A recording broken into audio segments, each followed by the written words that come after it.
Bonjour, je vais vous parler aujourd'hui des besoins des enfants. Le cerveau d'un enfant se met sous stress lorsque un de ses besoins n'est pas satisfait. Alors, regardons. Quels sont les besoins des enfants? Ils ont des besoins physiques, physiologiques, des besoins émotionnels, ils ont des besoins d'attachement, des besoins d'autonomie, ils ont des besoins intellectuels et des besoins même spirituels. Regardons tout cela d'un peu plus près. Les besoins physiologiques d'abord. On regarde toujours le physiologique en premier. Les enfants ont bien sûr besoin de sommeil. On sait combien un enfant qui n'a pas dormi, qui est fatigué, peut être dans tous ses états, faire des crises de rage. Et oui, nombre de crises soi-disant de rage ne sont en réalité que des décharges de stress par pure fatigue. Parce que tout simplement le cerveau est saturé et il envoie une décharge électrique pour juste libérer toutes ces tensions accumulées. Il arrive que notre enfant soit grincheux, opposant, et on ne comprend pas ce qui se passe.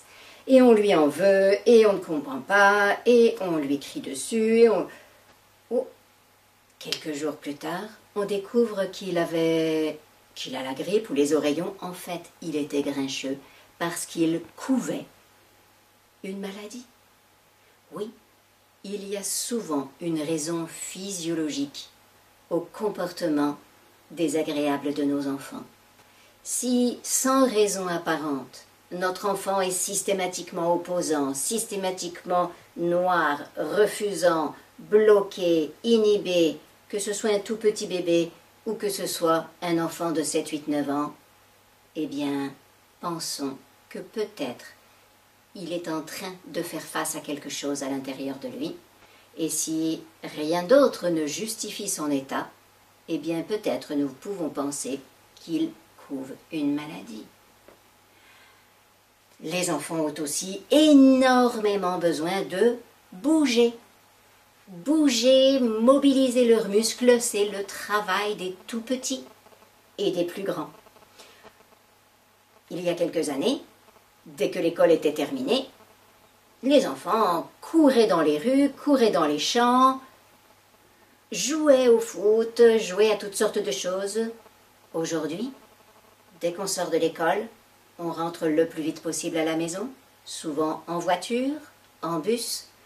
On arrive à la maison, on se met sur l'écran, les devoirs, et du coup, il y a nettement moins d'occasions de courir, bouger. Même quand on a le droit de courir, c'est sur un petit terrain bien limité. Il n'y a plus cette liberté que nous avions avant. Et aujourd'hui, les statistiques montrent que les enfants d'aujourd'hui courent moins vite et moins longtemps que les enfants d'hier, d'il y a 25, 30 ans. C'est important de mesurer que bouger est un besoin essentiel. Bouger va nourrir le cerveau, manipuler des choses, courir, sauter. Tout cela aide le cerveau à intégrer les différentes sensations, à intégrer tout ce qui est de l'ordre de la proprioception. La proprioception, c'est la conscience de mon corps propre, les sensations qui me permettent de sentir qui je suis. C'est grâce à la proprioception que je vais pouvoir ne pas me cogner contre les objets, que je vais pouvoir ne pas être trop maladroit. Si un enfant est particulièrement maladroit, c'est qu'il y a quelques soucis dans la proprioception. On le voit bien avec les adolescents qui passent tous par une phase de maladresse importante, tout simplement parce que leur corps change énormément et que donc leurs systèmes proprioceptifs sont en grand mouvement. C'est le travail des enfants de bouger, et les installer bloqués dans une coque, bien sûr, oui, c'est nécessaire en voiture, mais en dehors de ce moment-là, non. Laissons-leur un maximum de liberté. Nous voulons que l'enfant puisse voir, et donc tout bébé, nous l'installons dans un Yupala pour qu'il puisse bouger ses jambes, oui, mais attention, le Yupala aide trop l'enfant et ne lui permet pas de faire les gestes de ramper. Tous les gestes, tous les mouvements sont importants pour un enfant. Il a besoin d'apprendre, quand il est bébé, à se retourner il a besoin d'apprendre à se redresser, il a besoin d'apprendre qu'est-ce qui se passe quand je fais tel geste, qu'est-ce qui se passe quand je fais tel autre geste. Il a besoin de pouvoir explorer ses mouvements. Et dès lors que nous contraignons l'enfant, même si notre intention est positive, parce que oh, je veux qu'il puisse me voir en train de faire la cuisine, et peut-être il peut apprendre à voir par lui-même en s'appuyant sur ses bras. C'est important qu'il soit aussi motivé à bouger, à sentir son corps. Les besoins physiologiques, dès lors qu'ils sont niés, dès lors que le besoin de bouger va être réduit, le cerveau va se mettre sous stress.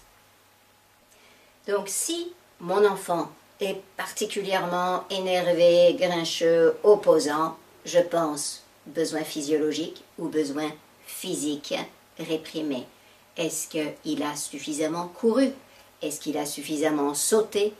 Peut-être je peux proposer un jeu de ballon, peut-être je peux proposer que c'est là que je vois qu'il n'a pas du tout envie de jouer au ballon, alors c'est peut-être l'hypothèse maladie qui est la plus présente à l'intérieur. Les enfants ont aussi besoin d'attachement. Un tout petit nourrisson est capable de se laisser mourir de faim pour recevoir de l'attachement. L'attachement est un besoin essentiel, fondamental. Alors, rappelons-nous, l'amour n'est pas une récompense. L'amour, c'est du carburant. Et donc, je fournis un maximum de carburant à mon enfant. Lorsque je vois son cerveau sous stress, je peux donner de l'attachement. Je donne de la nourriture, je donne de l'amour. L'enfant a aussi besoin d'autonomie, de pouvoir contrôler. Il a besoin de liberté. Et oui, nous avons tous, les humains, ce libre arbitre. On en parle du libre arbitre, on oublie que les enfants l'ont déjà. Ce libre arbitre, il est situé ici, dans cette zone frontale du cerveau. Le cerveau préfrontal, c'est-à-dire juste là, derrière le front, eh bien ce cerveau nous permet d'anticiper, nous permet de sentir que nous sommes à l'origine de nos comportements. Il nous donne le sentiment d'avoir une direction. Et c'est très important de pouvoir utiliser ce cerveau. Quand un enfant est en train de découvrir la marche, il vient de... il marche pour la... Il veut marcher tout le temps, tout le temps, tout le temps. De la même manière, dès que l'enfant se rend compte qu'il a un cerveau frontal, il a envie de l'utiliser, de l'utiliser, de l'utiliser. Et vers 18 mois, 2 ans, il commence déjà à s'activer ce cerveau frontal et l'enfant donc commence à avoir envie de diriger et donc de choisir par lui-même. Et dès lors que je choisis pour lui, que je lui dis fais ceci, fais cela, parce que ça nous arrive encore, nous les adultes, de donner des ordres, eh bien, dès que je vais donner un ordre, l'enfant, c'est un humain. Il a donc besoin de percevoir qu'il a le libre arbitre. Et donc, devant un ordre, il n'a pas de libre arbitre. Alors, son cerveau se met sous stress. Ça n'est pas que il est résistant, qu'il fait un trouble oppositionnel, etc. Non, ça n'est pas un trouble. C'est justement le fait qu'il est un humain et qu'il désire utiliser cette compétence humaine, profondément humaine, qui est ce libre arbitre. Et je vais toujours avoir envie que mon enfant ait ce libre arbitre, dispose de ce libre arbitre dans son futur. Alors j'ai besoin d'y penser dès le début. Je peux lui enseigner le libre arbitre. Et pour que les choses se passent de manière confortable à la maison, eh bien, je vais proposer des choix. Ah oui, quand je propose un choix, même si c'est un choix plutôt fermé, du style « est-ce que tu veux ton canard bleu ou bien le bateau vert dans le bain ?» eh bien, l'enfant a le sentiment qu'il a du libre arbitre et donc il est tout content de choisir le bateau et donc d'aller au bain. Je n'ai pas besoin de lui dire « allez, tu vas au bain » parce que ça, c'est tout de suite bloquant, ça freine, ça fait du stress dans son cerveau. Simplement, dès que le cerveau frontal est interdit, l'enfant se sent dans un sentiment d'impuissance, ça n'est pas lui qui contrôle sa vie et donc l'amygdale se met en route parce que il est nécessaire, il est dangereux, il est nécessaire de pouvoir contrôler les choses, il est dangereux d'être soumis. Et donc c'est vraiment un mécanisme physiologique dans le cerveau qui fait réagir notre enfant lorsque nous lui donnons un ordre. Nous avons d'autres possibilités que les ordres. Nous pouvons le faire réfléchir. À ton avis, regarde dehors. Il pleut ou il fait beau? Et donc, à ton avis, qu'est-ce que tu vas mettre comme chaussures? Et l'enfant est tout content, dès tout petit, de pouvoir dire « Il pleut, je mets les bottes !» Parce que c'est lui qui aura choisi. Les enfants aiment réfléchir et ils adorent les règles. Si j'ai installé des petites routines, ça aussi les routines, ça le fait. On dit les dents, l'histoire, pipi, dodo. Et dès que je dis les dents, tout de suite l'enfant dit l'histoire, pipi, dodo. Parce que ils aiment les règles, ils aiment. Et ils aiment être au contrôle. Ils savent comment ça va marcher. Pour les plus grands, je vais utiliser juste un seul mot. Lumière. Et hop, l'enfant va éteindre la lumière. Cartable. Hop. Et oui, ne me croyez surtout pas. Faites l'expérience. Il suffit de voir ce qui se passe dès que je dis un seul... Mais attention, un seul mot. C'est pas cartable.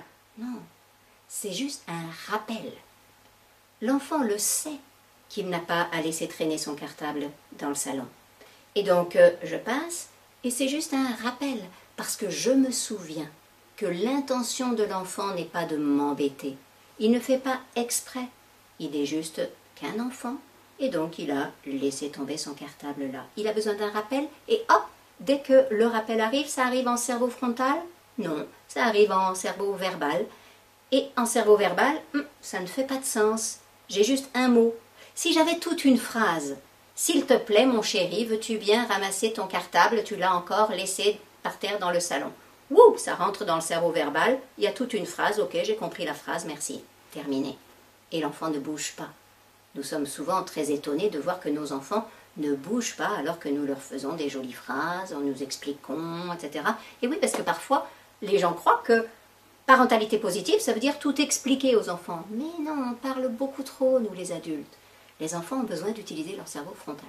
Donc, un seul mot, en cerveau verbal, il ne se passe rien.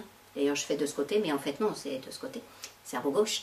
Et donc, l'enfant entend, il entend, mais un seul mot ne fait pas sens, cartable. Donc, c'est obligé de partir en cerveau frontal. L'information va être du coup traitée par les zones associatives. Et du coup, le cerveau frontal est mobilisé et l'enfant peut prendre son cartable et aller le ranger. Respecter les besoins de contrôle et de liberté de nos enfants nous assurera beaucoup de calme à la maison. Nos enfants ont des besoins émotionnels. Ils ont besoin de pouvoir exprimer ce qu'ils ont à l'intérieur d'eux. Ils ont besoin d'être écoutés dans leurs émotions. Et non pas que nous minimisions leurs émotions. Mais ce sera le sujet de tout le prochain module. Les enfants ont des besoins intellectuels. Et oui, le besoin de faire fonctionner leur cerveau. Ils ont besoin d'apprendre. Ils ont besoin d'activer leur cerveau. Ils ont besoin de pouvoir se développer. Ils ont besoin de nourriture intellectuelle. Et donc c'est important de leur fournir cette nourriture intellectuelle. Un enfant qui s'ennuie à l'école parce qu'il a terminé, eh bien il va faire des bêtises. Pareil à la maison. Pareil quand on laisse un enfant par exemple dans le train sans activité.